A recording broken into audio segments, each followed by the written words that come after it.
No, but in this case we're seeing, sir, yes, the Major General and the Brigadier tell the commanding officer after these 5 terrorists have been picked, what's the use of a terrorist who's alive? Kill him. What's the point of having him alive? Kill him and then send us the names so that we can prepare citations. This seems to be coming straight from the top, and what's worse, in the manner in which this case has been put together is that the colonel has been acted against, the brigadier has gotten away with a light reprimand, and the general, no action was taken against. It seems the army was closing ranks, and I want to quote over here very quickly, again from the report put together by the Ministry of Defence itself. It says that further investigations will only widen the blame game. And this is about the involvement of a Lieutenant General who was the GOC of the court, and about the Major General. It says that let's not widen the blame game. It seems that one officer has been made the axe, the fall guy, and everybody else has been allowed to go free. Is it correct? I quite agree. Should not have been done, but I don't think it is being done as a matter of policy.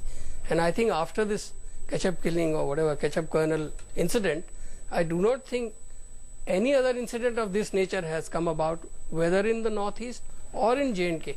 So I think the correction mechanism within the army has taken a note of this, and the things have been corrected.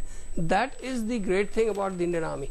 Okay. Corrective action is always Manoj Joshi, the Indian army in its defense saying since the time this case was first reported, the corrective mechanism inbuilt into this institution has kicked into action, and no further such incident has been reported, which demonstrates that the army took notice of this. Yes, what happened was incorrect, but the army has set itself right.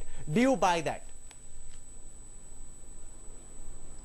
I don't think so, because we've just heard that we've seen the incidents in Kashmir in the line of control. There have been problems there, and I think there was an incident in which 3 people were shot. These people were civilians. Now the issue is, it's very nice to say that we've taken corrective action, but in practical terms it just simply does not wash. And I don't agree with Sheru on this point. The problem is, what you have revealed today in this story indicates that the rot is much deeper than we had earlier understood. And there is a moral and ethical breakdown that is occurring in the Indian army.